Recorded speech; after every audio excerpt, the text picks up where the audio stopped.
퓨처 셀프 세 번째 주제입니다. 주변 환경을 인식하지 못하면 당신은 아무 길이나 가게 된다. 한 유명한 실험에서 연구자들은 2학년과 3학년을 맡은 교사들에게 해당 학년의 한 해 학업 성취도를 조사하고 싶다고 말했다. 그리고 학년 초에 IQ 테스트를 시행한 결과 어떤 학생은 머리가 좋고 어떤 학생은 그렇지 않다는 정보를 교사들에게 슬며시 알려줬다. 학년 말에 결과를 조사해보니 예상대로 머리가 좋은 학생들은 그렇지 않은 학생들보다 성적이 매우 좋아졌으며 전반적인 학업 능력이 향상됐다. 하지만 사실 연구자들은 학년 초에 테스트를 하지 않았다. 그들은 교사의 기대가 학생의 성적에 영향을 미치는지 확인하기 위해 학생들을 무작위로 선별해 어떤 학생은 머리가 좋고 어떤 학생은 그렇지 않다라고 말한 것이다. 교사들은 머리가 좋은 학생들을 자기도 모르게 특별 대우했다. 그들은 머리 좋은 학생들에게 더 높은 기대를 했고 이러한 기대가 자기 충족 애연이 된 것이다. 인정하고 싶지는 않지만 우리의 성과와 결과는 흔히 주변 사람들의 기대에 기초한다. 심리학자들은 이런 현상을 피그말리온 효과라고 한다. 주변 사람들이 당신에게 거는 기대가 낮다면 당신의 성과는 그 수준으로 낮아진다. 반면에 사람들이 당신에게 높은 기대를 하게 되면 당신의 성과는 그 수준으로 올라간다. 사람을 움직이게 하는 동력은 목표다. 그런데 그런 목표가 자신도 모르는 사이에 환경에 의해서 주입되는 경우가 얼마나 흔한가. 외과 쪽에 치과 의사가 7명이나 있는 내 처남이 치과 의사가 된 게 특별한 일일까? 마약을 복용하는 부모 밑에서 자란 여성이 고통을 잠시 잊기 위해 마약에 손을 댄다라고 해서 그게 다 그 여성만의 잘못이라고 할 수 있는가? 성숙해지면 더욱 적극적이고 의식적으로 목표를 선택할 수 있다. 하지만 미성숙 상태에 머물러 있다면 무의식적으로 환경에 휘둘려 목표를 추구하게 된다. 미래의 나를 위협하는 세 번째 요인은 주변 환경이 목표에 어떤 영향을 미치는지 인식하지 못하는 것이다. 와튼 스쿨의 마케팅 교수 조나 버그는 자신의 저서인 보이지 않는 영향력에서 이렇게 말한다. 원자들이 서로 반응하듯이 우리의 모습과 행동은 끊임없이 사회적 상호작용에 반응하면서 만들어진다. 흥미롭게도 심리학자들은 사람들이 어떤 것을 선호할 때 그 이유가 그것이 정말 좋아서가 아니라 반복적으로 노출되기 때문이라는 사실을 알게 됐다. 이런 현상을 단순 노출 효과라고 한다. 당신의 욕망은 대개 단순히 무언가에 노출한 결과다. 한 연구에서도 담배 광고에 자주 노출된 사람은 흡연을 별로 나쁘게 생각하지 않았다는 결과를 보여줬다. 이는 누가 친구가 되는지에도 적용된다.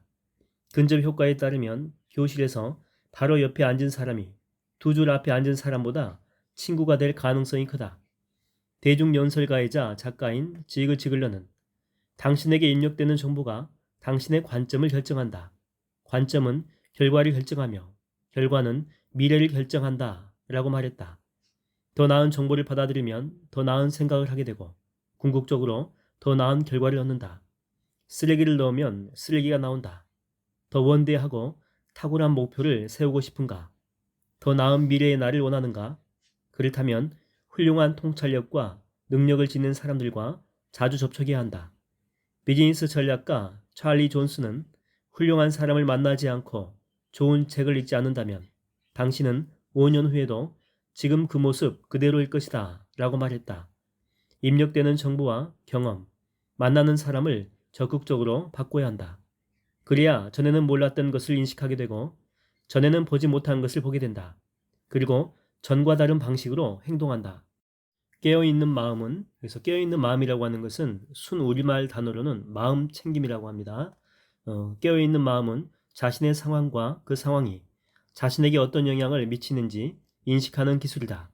당신이 처한 상황은 무엇인가? 그 상황은 당신에게 어떤 영향을 미치는가? 현재 어떤 목표를 추구하는가? 지금 어떤 삶을 살고 있는가? 당신은 어떤 인생을 선택했는가? 당신의 삶은 의식적인 선택의 결과인가? 아니면 단순히 주변 환경에 휩쓸린 결과인가? 환경이 당신을 지배하는가? 아니면 당신이 환경을 지배하는가? 실행 심리학자인 마셜 골드 스미스는 자신의 저서인 트리거에서 이렇게 말한다. 우리가 환경을 만들고 통제하지 않으면 환경이 우리를 만들고 통제한다. 우리는 소셜미디어 세계에 살고 있다. 소셜미디어는 사람들의 잠재의식에 영향력을 행사해 그들의 행동과 욕망, 정체성, 관심을 지배하도록 설계됐다. 그런 외부 환경이 당신의 목표에 어떤 영향을 미치는지 깨달을 수 있는 힘을 키우면 외부 환경이 당신을 특정 방향으로 몰고 갈 때 정신을 차리고 깨어 있을 수 있다.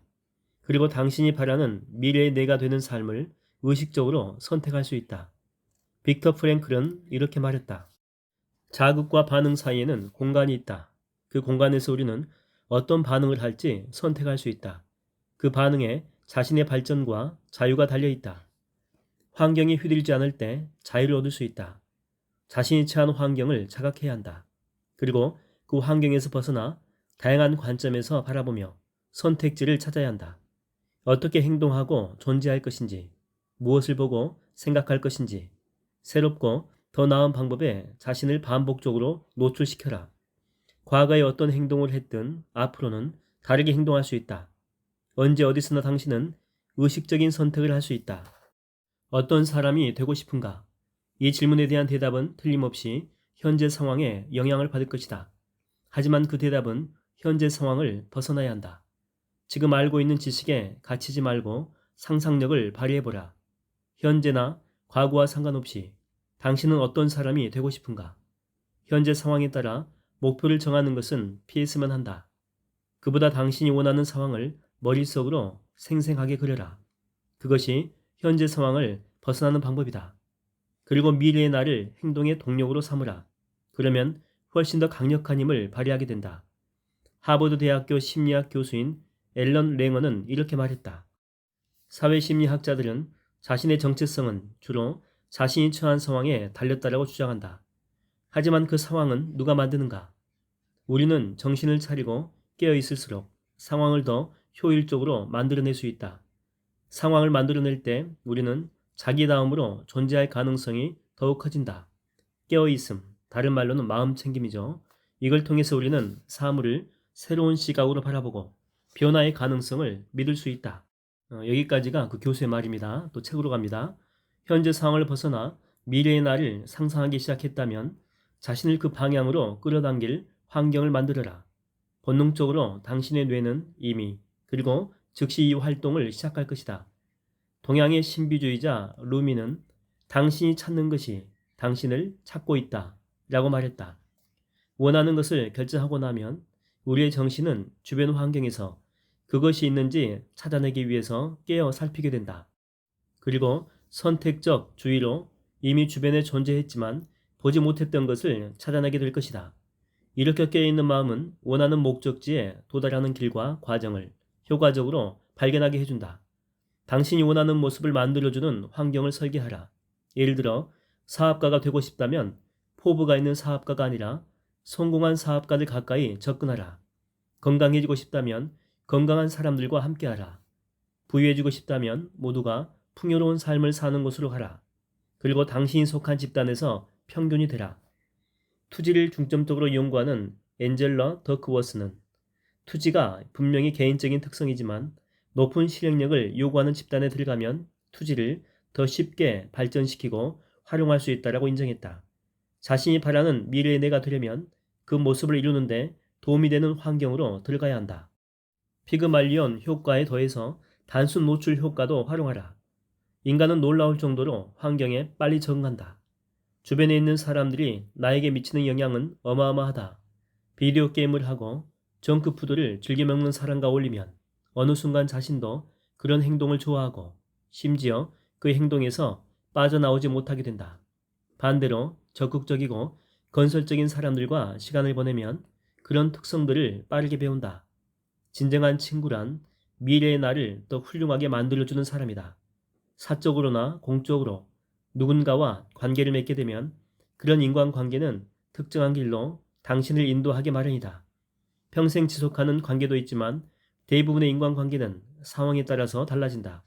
예를 들어 당신에게 예전부터 도움이 된 멘토나 사업 파트너가 있을 수 있다.